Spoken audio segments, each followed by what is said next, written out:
Hello my dear students, welcome to the answer class. आज आपके लिए लेकर आए हूँ कुछ बड़े इंपॉर्टेंट क्वेश्चंस जो कि क्लास 9th की हिस्ट्री बुक से chapter number 1 the French revolution से लिए गए हैं। और ये सब के सब मल्टीपल चॉइस क्वेश्चंस हैं। और यहाँ देखते हैं फर्स्ट क्वेश्चन आपके लिए क्या है। On which day the city of Paris was in A state of alarm, यानी जो पेरिस में बहुत ज़्यादा शोर शराबा था, बहुत ज़्यादा वहाँ माहौल गर्म था। ऐसा क्या रीज़न था वो हम बाद में देखेंगे, लेकिन यहाँ पर वो डे बताना है। तो ऑप्शन आपके सामने गिवन है 10 जुलाई 1789, 12 जुलाई 1780, 14 जुलाई 1789 या फिर 13 जून 1789। तो यहाँ पर राइट आंसर क्या होगा? तो ऑफकोर्स हम कह सकते हैं यहाँ पर जो करेक्ट आंसर है वो है ऑप्शन सी, 14 जुलाई 1789 को ऐसा हुआ था जब लोग बहुत गुस्से में थे और सब के सब लोग जो हैं गलियों में निकले हुए थे। अब चलते हैं क्वेश्चन नंबर 2 के लिए।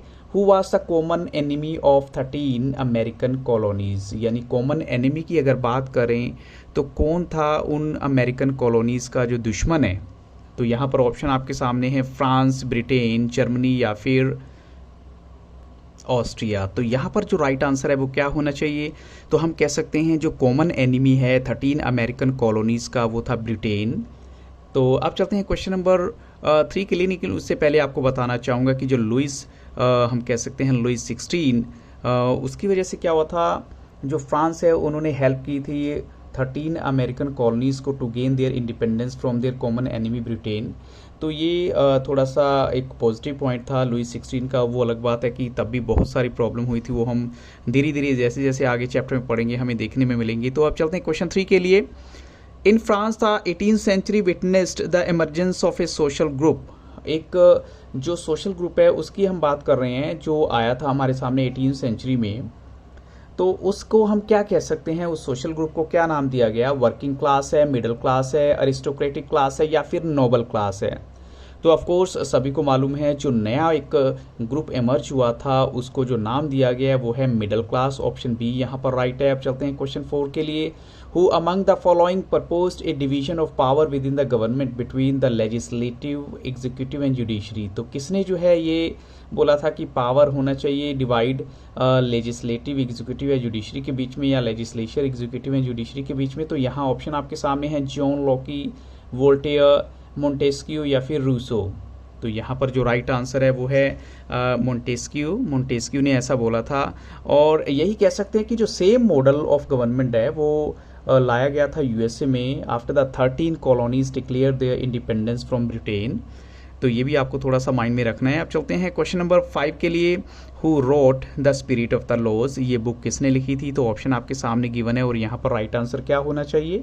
तो ऑफकोर्स यहाँ पर जो करेक्ट आंसर है वो है ऑप्शन सी, मोंटेस्क्यू ने ये बुक लिखी थी। अब चलते हैं नेक्स्ट क्वेश्चन के लिए। लेकिन ये भी कहना चाहूँगा कि आप मेरे व्लॉग्स भी देख सकते हैं अगर आप चाहते हैं थोड़ा सा एंटरटेनमेंट आपको मिले, धर्मिंदर सिंह व्लॉग्स के नाम से। अब चलते हैं क्वेश्चन नंबर 6 के लिए। Which one of the following philosophers had forwarded the principle of voting by the assembly as a whole. अब ये किसने जो है, को नो डाउट एक फिलोसफर थे, उन्होंने फॉरवर्ड किया था इस प्रिंसिपल को जो वोटिंग का होना चाहिए by the assembly as a whole. जैसे पहले क्या होता था कि असेंबली को डिवाइड किया जाता था, नोबिलिटी अलग से है, क्लर्जी अलग से है, पीजेंट्री अलग से। तो ये थोड़ा सा डिफरेंट था जिसको हम थर्ड एस्टेट्स में डिवाइड किया। तो कहते हैं कि ऐसा नहीं होना चाहिए, सब पर्सन की वोट का जो वैल्यू है सेम होना चाहिए। तो ये लुइस 16 के रूल में हुआ था उनके अंडर जो है। तो ऑप्शन आपके सामने गिवन है, उस फिलोसफर का आप नाम बताइए, मिराबी, रूसो, जॉन लोके या फिर मोंटेस्की। तो यहाँ पर राइट आंसर क्या होना चाहिए? यहाँ पर जो राइट आंसर है वो है रूसो ने ऐसा बोला था। अब यहाँ पर एडिशनल इन्फॉर्मेशन में बता रहा हूँ कि this was the demand based on the democratic principle, जो कि फॉरवर्ड में लाई गई थी फिलोसफर लाइक रूसो इन इस बुक। कौन सी बुक का नाम है? The social contract. बट जब राजा ने इस बात को रिजेक्ट कर दिया तो जो मेंबर्स हैं थर्ड एस्टेट्स के वो प्रोटेस्ट में बाहर निकल जाते हैं। तो थोड़ा सा गुस्सा तो उनको आया भी, ये राजा ने हमारी बात नहीं मानी। तो थर्ड एस्टेट्स के जितने भी मेंबर हैं जो कि बहुत इंटेलिजेंट लोग थे वो बाहर निकल जाते हैं। क्वेश्चन 7 देखिए। In the 18th century France जो टाइड्स हैं, ties were the taxes paid by the peasants to the, ये टैक्सेस जो है किसानों को देने होते थे। किसको देने होते थे? तो ऑप्शन आपके सामने हैं स्टेट्स, नोबल, लॉर्ड्स या फिर चर्च।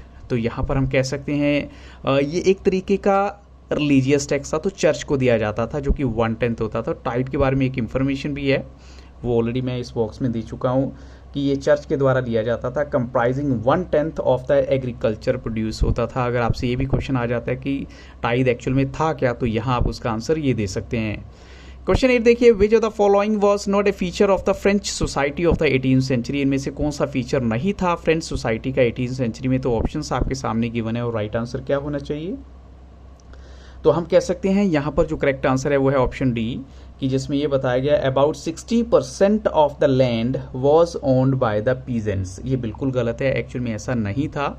एक्चुअल में जो राइट आंसर है वो क्या है, about 60% of the land was owned by the nobles, the church and the other richer members of the, जो दूसरे मेंबर्स हैं थर्ड एस्टेट्स के, उनके द्वारा 60% जो लैंड पे कंट्रोल था, कब्जा था।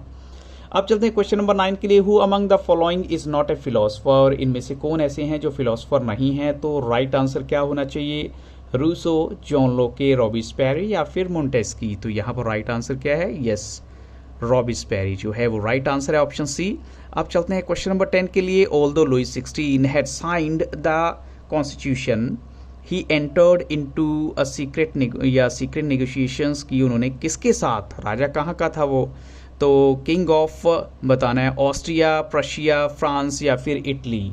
तो यहाँ पर हम कहेंगे जो उन्होंने सीक्रेट एक नेगोशिएशन की, बातचीत की, वो थी द किंग ऑफ ऑस्ट्रिया के साथ। आप चलते हैं, और ये भी आपको पता होना चाहिए कि उन्होंने ऐसा क्यों किया, क्योंकि उनको ये था कि अगर आज मेरी यहाँ पर कंट्री में प्रॉब्लम आई है तो यूरोप की दूसरी कंट्री भी ऐसी हैं जहाँ पर ये सेम रेवोल्यूशन हो सकता है, तो बेटर है कि मैं दूसरे राजा के साथ एग्रीमेंट साइन करूँ और उनको अपने साथ लेकर कॉन्फिडेंस में इस रिवोल्ट को यहीं पे दबा दूँ, रेवोल्यूशन को यहीं पे दबा दूँ। अब देखिए यहाँ पर नेक्स्ट क्वेश्चन है, जो क्वेश्चन नंबर 11 है, व्हाट वाज मार्सेल्स। ये मार्सेल्स एक्चुअल में था क्या। तो ऑप्शन आपके सामने गिवन है, patriotic song of the French या religious song of the French, या एक जर्मनी में एक जगह है या फिर ऑस्ट्रिया की एक जगह है। तो यहाँ पर जो राइट आंसर है वो है A patriotic song of the French जो है, और इसको कंपोज करने वाले कौन थे, पोइट रोजर डी एल आइल, और ये फर्स्ट टाइम जो है गाया गया था by the volunteers from Marseilles, और इसी वजह से क्या है इसका नाम जो है पड़ जाता है सेम। और इसके अलावा हम कह सकते हैं इसमें एक एडिशनल इन्फॉर्मेशन भी है कि ये नेशनल एंथम है फ्रांस का, आज की डेट में है। तो आपसे अगर पूछा जाता है कि आज की डेट में नेशनल एंथम क्या है फ्रांस का, तो आप ये बोलेंगे। क्वेश्चन 12 देखिए, which are the following books proposed a division of power within the government. अब ये कौन सी बुक ने प्रपोज की ये पावर डिवीजन जो सरकार के अंदर होनी चाहिए। तो ऑप्शन आपके सामने है, the social contract, the spirit of law, two treatises of government, या व्हाट इज द। तो यहाँ पर जो राइट आंसर है वो क्या है, ऑफ कोर्स राइट आंसर है the spirit of laws, option B correct है। आप चलते हैं नेक्स्ट क्वेश्चन के लिए, लेकिन उससे पहले आपको बताऊं जो मॉन्टेस्क्यू है उन्होंने प्रपोज किया था ए डिवीजन ऑफ पावर। ये ऑलरेडी एक क्वेश्चन आ चुका है between legislative, the executive and judiciary के बीच में। तो अब चलते हैं क्वेश्चन नंबर 13 के लिए, which revolution give the idea of liberty, freedom and equality to the world. तो ऑप्शन आपके सामने गिवन है और चैप्टर के नाम पर ही जो है इसका आंसर भी होना चाहिए। Yes of course it's very clear, option B यहाँ पर राइट है। क्वेश्चन नंबर 14 देखिए, Austrian princess Marie Antoinette was the queen of which of the following French ruler. किस फ्रेंच रूलर की वो क्वीन थी। तो ऑप्शन आपके सामने गिवन है, लुइस 13, 14, 15 या 16। तो यहाँ ऑफ कोर्स हम कहेंगे जो राइट आंसर है वो है लुइस 16 जो है वो उनकी वाइफ थी। अब चलते हैं क्वेश्चन नंबर 15 के लिए, इनमें से कौन ऐसे हैं जो जैकोबिन क्लब से रिलेटेड नहीं है, बिलोंग नहीं करते हैं। Shopkeepers, servants, daily wages workers हो गए या फिर नोबल्स। तो यहाँ पर हम कहेंगे जो राइट आंसर है वो है नोबल्स। नोबल्स का कोई लेना देना नहीं था जैकोबिन क्लब से। अब चलते हैं क्वेश्चन 16 के लिए, अगर फ्रांस के कंटेक्स्ट में बात करें तो what was estates journal. Estates journal actually था क्या। तो ऑप्शन आपके सामने है, जो नेशनल असेंबली है उसका नाम था। यह एक पॉलिटिकल बॉडी है to which the 3 estates sent the representatives, या एक रिलीजियस बॉडी है to which only the clergy sent their representatives, और एक political body to which only the 3rd estate sent its representative. तो यहाँ राइट आंसर क्या होगा, यहाँ पर ऑफ कोर्स हम कहेंगे जो राइट आंसर है एक political body to which the 3 estates sent the representatives. तो ऑप्शन बी यहाँ पर करेक्ट है। अब चलते हैं क्वेश्चन 17 के लिए, the assembly abolished the monarchy and declared France A Republic on, उस डेट को बताइए जब उन्होंने मोनार्की वहाँ पर ख़त्म कर दी और वहाँ पर फ्रांस को एक रिपब्लिक डिक्लेयर कर दिया जाता है। तो ऑप्शन आपके सामने गिवन है और राइट आंसर है 1792, ऑप्शन बी करेक्ट है। और एडिशनल इंफॉर्मेशन में क्या है कि जो न्यू इलेक्टेड असेंबली है जिसकी हम बात कर रहे हैं, it was called the convention, इसको कन्वेंशन का नाम दिया गया और 21 सितंबर 1792 में इन्होंने मोनार्की को यहाँ पे ख़त्म किया और फ्रांस को डिक्लेयर कर दिया एक रिपब्लिक के तौर पे।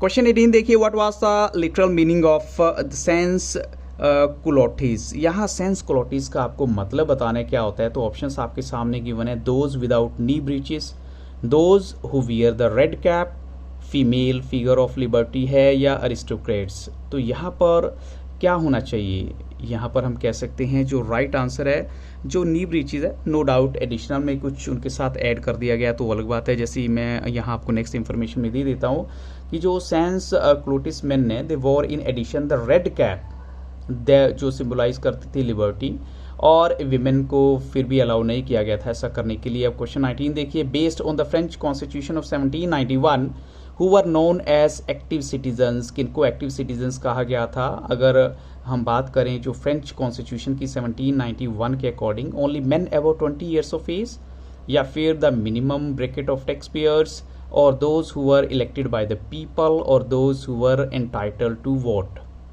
तो एक्टिव सिटीजन्स उन लोगों को कहा जाता था जिनको वोट का राइट था। अब यहाँ पर एडिशनल इंफॉर्मेशन में क्या गिवन है कि सिर्फ 25 ईयर्स से ऊपर के जो मेन हैं वो भी जो टैक्स पे करते थे equal to at least 3 days of a labour's wage, उनको जो है स्टेटस दिया गया था एक्टिव सिटीजन्स का। इसका मतलब क्या होता था कि दे वर एंटाइटल्ड टू वोट। लेकिन जो रिमेनिंग मैन एंड वीमेन है दे वर क्लास्ड एज पैसिव सिटीजन्स। तो अगर आपसे ये भी पूछा जा सकता है कि पैसिव सिटीजन्स कौन थे, तो यहाँ पर आप ये इंफॉर्मेशन दे सकते हैं। अब नेक्स्ट देखिए, यहाँ पर सोशल कॉन्ट्रैक्ट बुक किसने लिखी थी। तो ऑप्शंस आपके सामने गिवन है और राइट आंसर क्या होना चाहिए, लॉकी, रूसो या ओलंपी डी गॉर्जेस या मोंटेस्क्यू। तो यहाँ राइट आंसर है ऑप्शन बी, रूसो ने ये बुक लिखी थी। क्वेश्चन 21 देखिए, among which one of the following dynasties, यानी किस डिनेस्टी से जो लुई 16 है वो बिलोंग करते थे। तो ऑप्शन आपके सामने गिवन है और यहाँ पर राइट आंसर क्या होना चाहिए।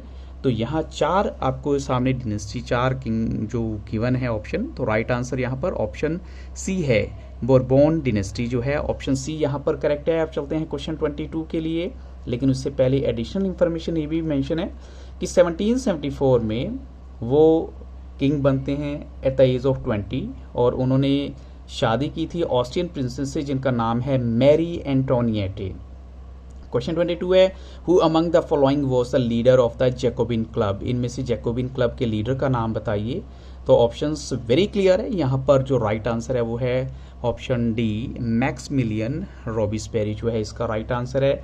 अब चलते हैं क्वेश्चन 23 के लिए, who among the following abolish the slavery in French colonies, किसने जो है फ्रेंच कॉलोनीज में स्लेवरी को एबोलिश किया था। तो ऑप्शन आपके सामने है और राइट आंसर क्या होना चाहिए, Napoleon Bonaparte, Louis 16, the Jacobian government और द नेशनल असेंबली।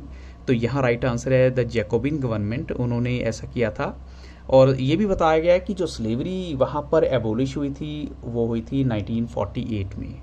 अब चलते हैं क्वेश्चन नंबर 24 के लिए, ट्रायंगुलर स्लेव ट्रेड जो है वो किस किस के बीच होता था। तो ऑप्शन आपके सामने गिवन है, Europe, Africa, America, Spain, Portugal, France, Egypt, India, England, India, England, Europe. तो यहाँ पर जो राइट आंसर है वो है option A, Europe, Africa and America. Question 25 है, who won the right to vote in France in 1946।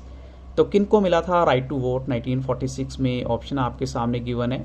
तो यहाँ ऑफ कोर्स वेरी क्लियर है, विमेन को ये राइट मिला था 1946 में। अब चलते हैं क्वेश्चन नंबर 26 के लिए, which one of the following was exempted from paying taxes to the state and enjoyed feudal privileges, किनको जो है फीडल प्रिविलेजेस भी मिले हुए थे और उन्होंने उनको एग्जेम्प्ट किया गया था टैक्स पे करने से। तो ऑप्शन आपके सामने गिवन है, members of the third estate, nobles, soldiers, peasants.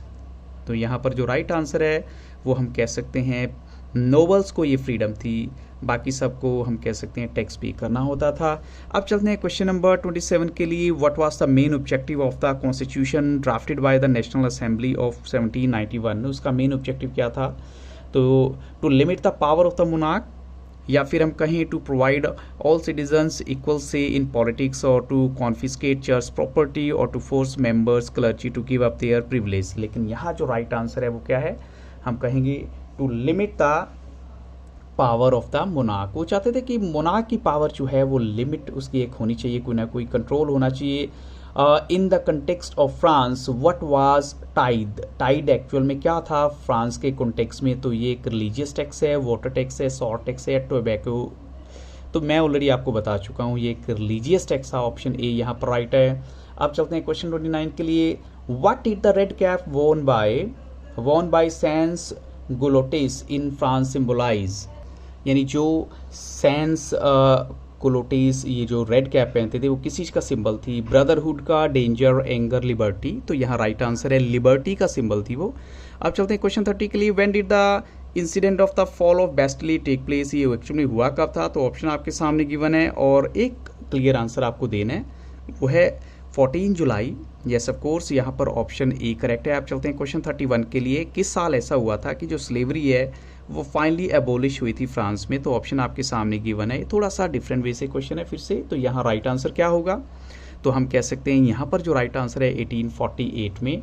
अब चलते हैं क्वेश्चन 32 के लिए। अगर फ्रांस की बात करें, 18th century so the emergence of the social group, और उस सोशल ग्रुप को क्या नाम दिया गया था, तो ये क्वेश्चन फिर से थोड़ा सा आपके सामने आया है, तो हम कहेंगे यहाँ पर उस सोशल ग्रुप को जो नाम दिया गया था वो था मिडिल क्लास। क्वेश्चन 33 है। विच of the following theory was proposed by Montesquieu, तो उन्होंने कौन सी थियरी दी थी। क्वेश्चन सेम है, उसकी फॉर्म डिफरेंट है, तो आपको थोड़ा सा माइंड में रखना है वो थियरी उन्होंने क्या थी, the theory of division of powers. तो यहाँ पर वो भी बता देते हैं कि जैसे कौन कौन सी वो पावर डिवाइड करना चाहते थे किस किस के बीच में, जैसे लेजिस्लेटिव, एग्जीक्यूटिव और जुडिशरी के बीच में।